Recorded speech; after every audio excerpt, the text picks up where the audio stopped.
اعوذ باللہ من الشیطان الرجیم، بسم اللہ الرحمن الرحیم۔ ناظرین، اس وقت ہمارے ساتھ مفتی اسد اللہ طارق صاحب موجود ہیں اور امام ہیں روٹی ہل مسجد کے۔ روٹی ہل مسجد جو ہے وہ 3 آور زون کو فالو کر رہی ہے کافی عرصے سے، اور اس کا چاند دیکھ کے یہ فیصلہ کرتے ہیں کہ 3 گھنٹے کا زون جو ہے مشرق مغرب شمال جنوب 3 آور زون میں کہیں پہ بھی اگر چاند نظر آتا ہے تو یہ عید کا اعلان کرتے ہیں۔ سوال یہ پیدا ہوتا ہے مفتی صاحب، کیا آپ واحد وہ مسجد ہیں یا یہ واحد ملک ایسا ہے جہاں پہ 3 گھنٹے کا زون جو ہے اس کو فالو کیا جاتا ہے، یا اور بھی مساجد اور ممالک جو ہے وہ اس کو فالو کرتے ہیں؟ نہیں، ہمارے پڑوسی 6 ممالک اس پر عمل کر رہے ہیں، جن میں Malaysia, Indonesia, Singapore, Brunei, Thailand, Hong Kong.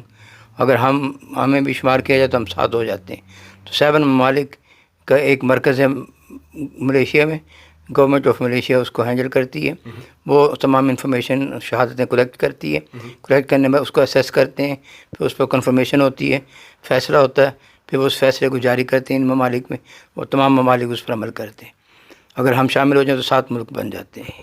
ناظرین، میرے خیال میں اگر ہم تھوڑا سا وائزلی سوچیں اس چیز کو، 6 ملک، اگر 6 ممالک کے مسلمان جو ہے وہ، میں یہ سمجھتا ہوں ڈیفینیٹلی برونائی میں بھی، انڈونیشیا میں بھی، ملیشیا میں بھی، آسٹریلیا سے تو زیادہ مسلمان ہیں، اور میرے خیال میں چاند دیکھنے والوں سے بھی زیادہ مسلمان ہیں۔ تو اگر ہم اس 3 آور ٹائم زون کو فالو کریں، ہم 7واں ملک ہو جاتے ہیں۔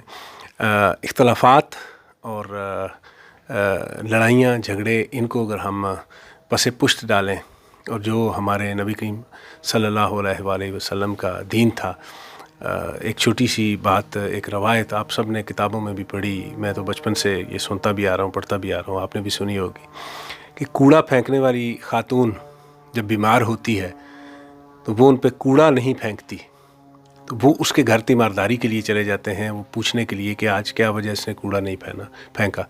تو وہ ایک واقعہ دیکھ کر وہ عورت مسلمان ہو جاتی ہے۔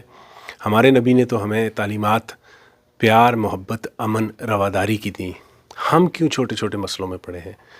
یہ بات آپ کے بھی سوچنے کی ہے، میرے بھی سوچنے کی ہے۔ نیک دعاؤں نیک تمناؤں کے ساتھ، اللہ حافظ۔